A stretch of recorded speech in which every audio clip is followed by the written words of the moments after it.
Hi, I'm Mara. I'm 44 years old. On the 17th of last month, I celebrated 7 years sober.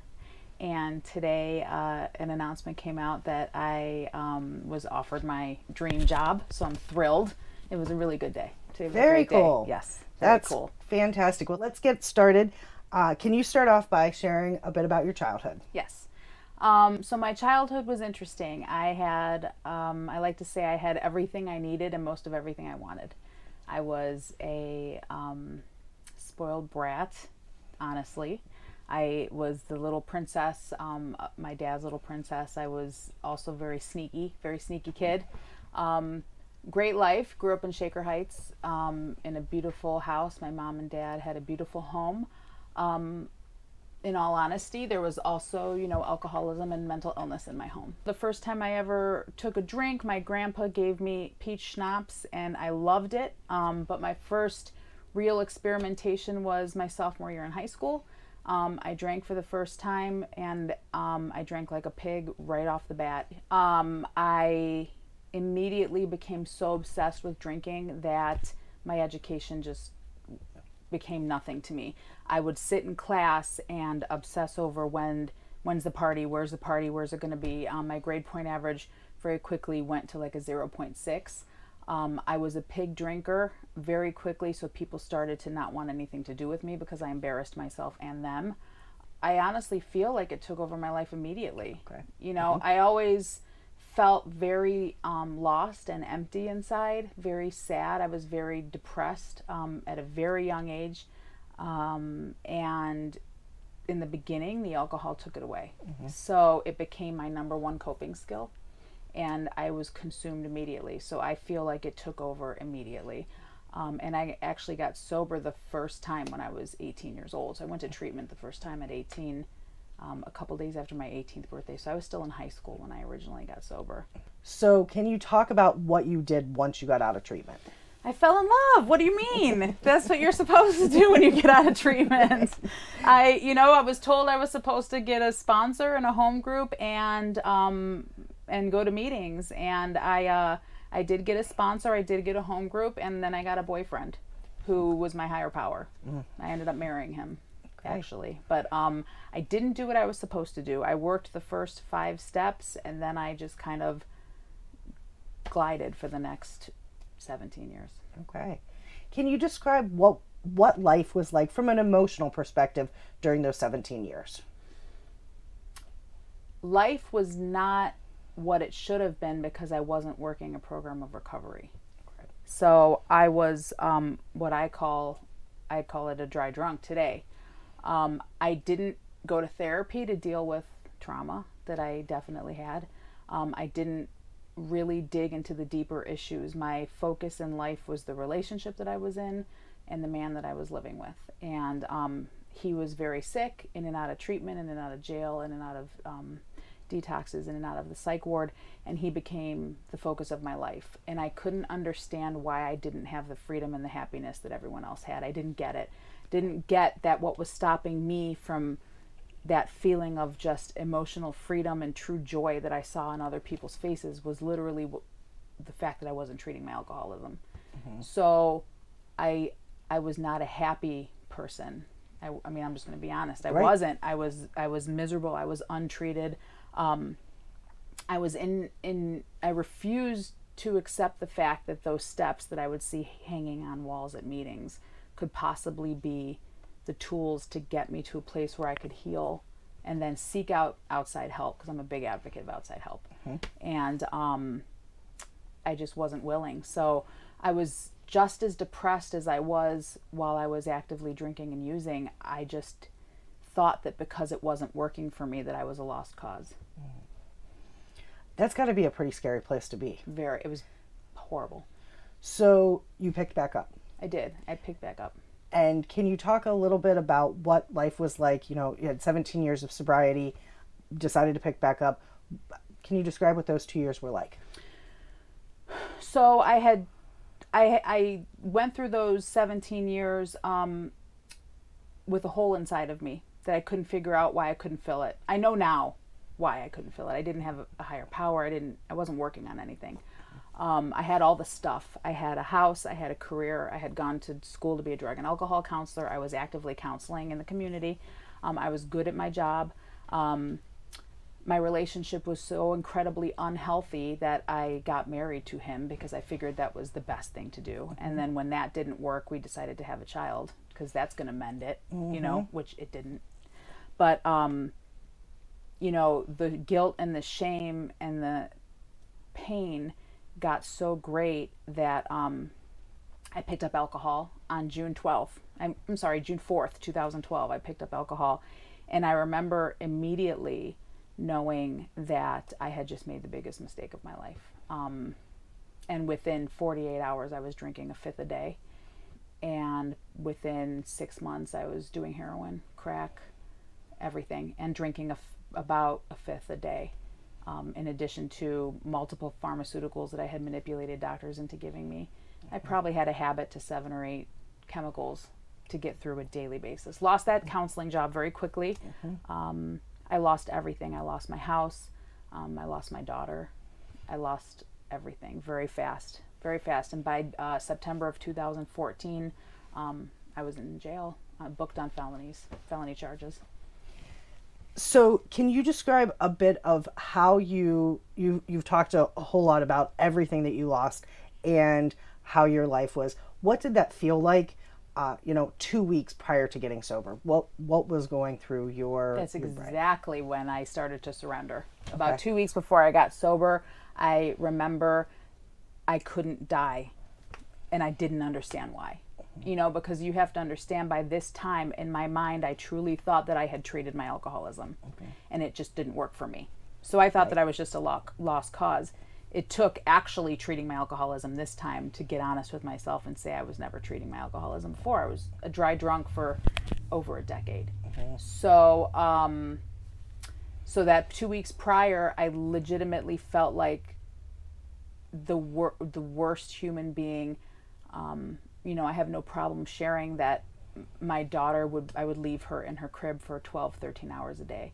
I wouldn't change her diaper. I was not meeting her needs. I had multiple animals that I had racked up that I thought were going to fill that hole. Everything. I was trying to fill that hole with people that I just abused, and animals that I just abused. I didn't abuse animals, but I wasn't giving them the care that they deserved. And I wanted to die. Every time I would, put a needle in my arm, I would pray that was the one that was going to take me out. And the joke of it wasn't even getting me high anymore, let alone killing me.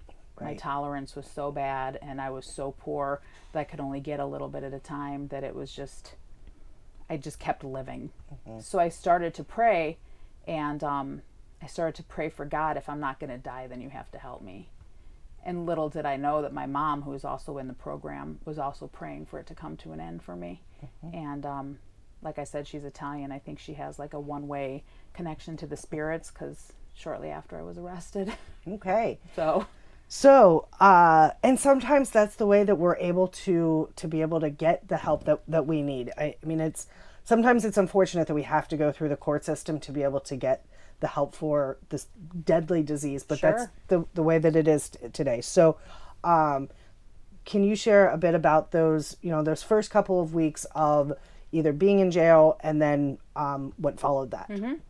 So I was in jail. I was booked in, and the jail that I was booked into did not have a detox protocol.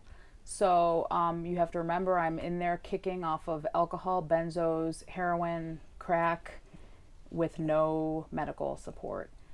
Little did I know that my mom's a medical professional, advanced medical practitioner, and she actually called the medical staff there. She said, this is a story she's told me, and she did tell them to make sure they kept an eye on my blood pressure.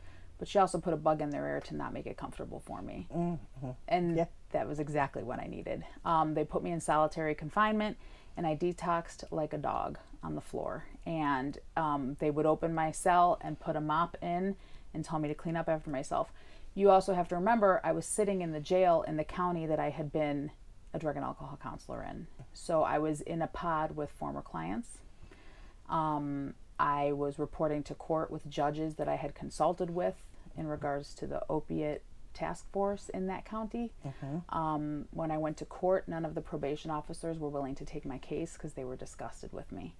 I had been their peer. Right. They actually had to find a supervising probation officer that would take my case. It was extremely uncomfortable. No one came to see me. My mom called everyone I know and told them, do not bond her out of jail. No one came for me. She put some money on my books, and she came to visit me and said, here's the story. I have sent your daughter to live in Arizona with your sister. I have packed up your house. I have to euthanize your animals because they are dying because you haven't taken care of them. And your husband is now living with his mother. You have nowhere to go. She said, you have one option, and that's to go to this treatment center that I have gotten you a bed in. And you're no longer welcome at my house. No one wants to hear anything from you. Because I had been saying, I'm sorry. I've been lying to everybody. The game was over. The jig is up. Like, there was nothing left. And on top of that, I put the weakest link in jeopardy, my daughter, because really at the end of the day, she was the only victim in the story. The rest of us were willing participants in this game. So I had nothing. And despite all of that, I told her I needed time to think about it. So I went back to jail for another week until I accepted that bed. Okay. And then what was it like once you left jail, and yes, you went to treatment, but there's not bars on the treatment centers and whatnot. You're free to leave if you want to. What kept you there? I was done. I can't even explain it. Sitting in a 12-step program for 17 years, shooting every angle there is to shoot. My relapse was the best thing that ever happened to me, because I legitimately knew I had absolutely no more dogs in the fight. I can't explain the level of surrender, but I was just beaten down, and I knew that there was no one to blame but me. Right. Absolutely. So what do you do today to maintain your sobriety? So, obviously my meetings, I am part of a 12-step program. I know very well the difference between the program and the fellowship, which was something that I had confused last time. I considered myself during those 17 years a member of a 12-step program. You can't be a member of a program. The program is steps 1 through 12. The fellowship is what you're a member of. And I had convinced myself, as long as I'm going to events and people know my name, and you see me and my husband together, and we're at this dance together, or we're at this recovery event, and you see our house, like, we are doing well in the fellowship. And really, we were all dying inside. And so I knew that this time I had to work steps 1 through 12. For me, I had to work them, and I have to practice 10, 11, and 12 on a daily basis. I knew I had to get into the recovery textbook of the fellowship that I choose to be a part of.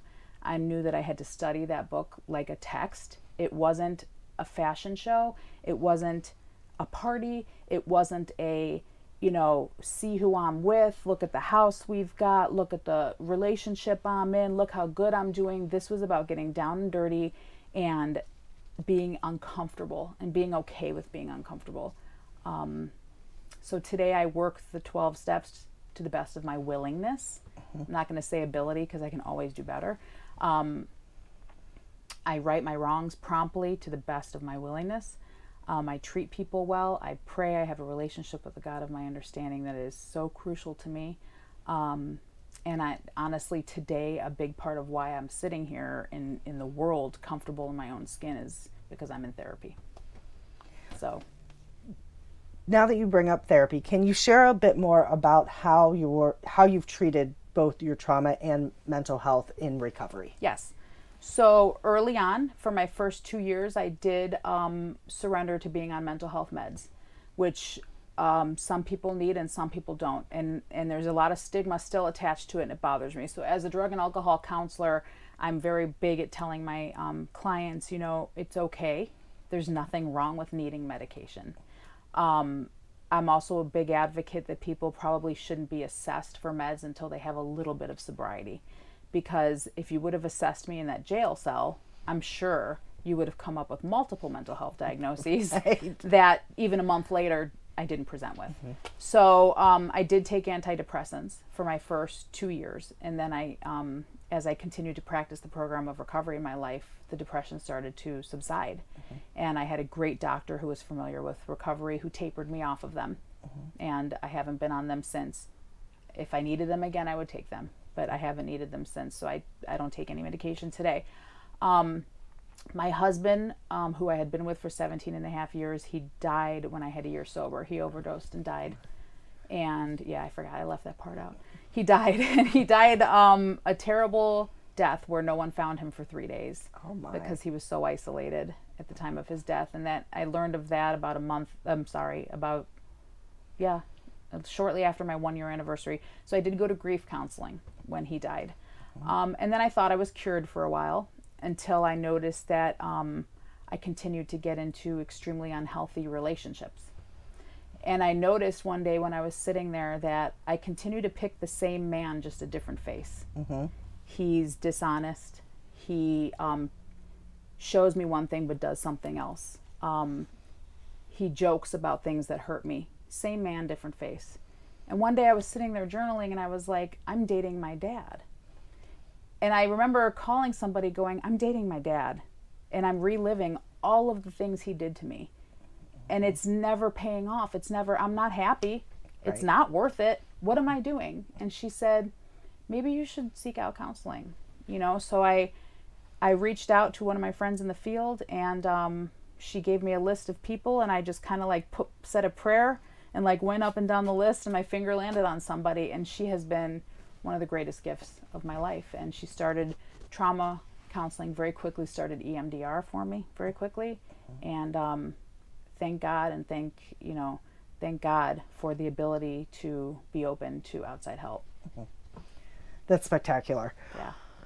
So can you share a little bit about how your relationships are today? Yes.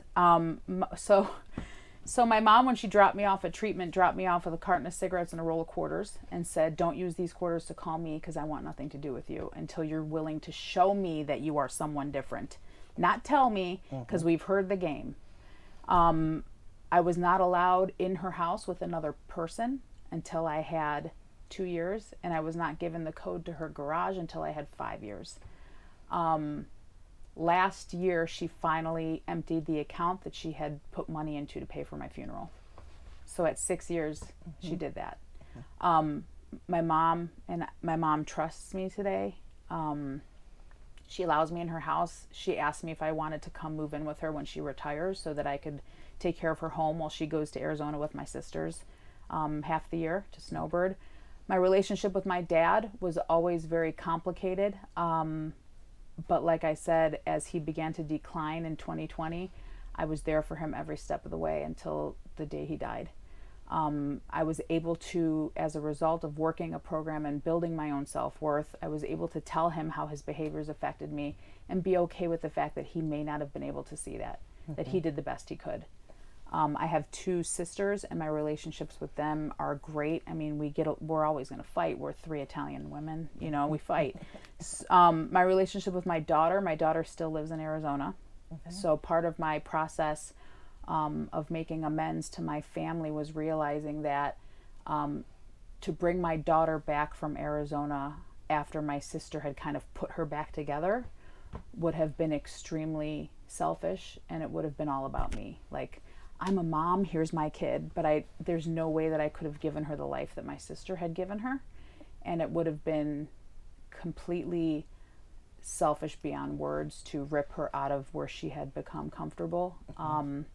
So my relationship with her, she knows I'm her mom. I go to Arizona multiple times a year. She comes here, we talk on the phone. She thinks she has 2 moms. It's awesome.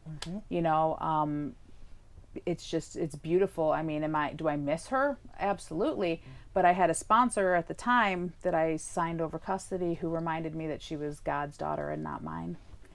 And that, what would God have you do? Right. Yeah. That's a great way to look at things. Yeah. And being able to be that selfless, to know this is what's best for her, is a blessing of the program. Yeah, for sure. For sure. So can you describe a certain feeling that you've received through sobriety that was not there in addiction? Yes. Peace. peace with, so part of growing up and being exposed to trauma at a young age, having trauma at a young age and then re-traumatizing yourself through active addiction, you are very triggered by peace. It feels wrong. For me, it didn't feel, what do you mean there's nothing terrible happening? I didn't know what to do with that. So I would instigate arguments or create anxiety about things that weren't happening, because that I know how to handle. It's kind of like you're in a war with yourself from the time that you're first traumatized. And that war is just survival. Am I going to fight? Am I going to, run? Am I going to freeze? And it just becomes this constant battle with yourself. And peace feels like danger. And I think that through my recovery by working the steps in my life, and then in addition, therapy, peace is no longer strange. It's what I seek. So you've talked quite a bit about both intangible and tangible gifts that you've received during recovery. Are there any other ones that we may have missed? I mean, the simple ones, like the simple gifts that today still shock me, like knowing that the day I get paid, all of my bills are paid. My greatest gifts today are my little animals, my little cats. I've got 2 little cats, and sometimes the best part of my day is watching them chase each other through the house. Like these pure little creatures that just love me no matter what. Little things, seeing the beauty in little things. Absolutely. What have you learned from your addiction? What have I learned? That life is just worth celebrating, and that so many of us are so blessed to have a second chance, and that I can use my worst experiences to help somebody. When I was laying in that jail cell detoxing, and I knew that I wasn't going to die, and obviously I wasn't going to die there in jail, and I wasn't going to die on the streets, I remember my prayer in jail was, there has to be a reason that I'm here. And if that reason is simply that I need to tell this story of how important it is to treat your alcoholism, my story, I knew that I had to tell my story to help other women and men. And I knew that every bad thing that I had ever been through, whether willingly or unwillingly, the way that the steps are set up is that you flip it to help someone else, and in that moment the playing field is leveled. And it goes from a weapon to a gift.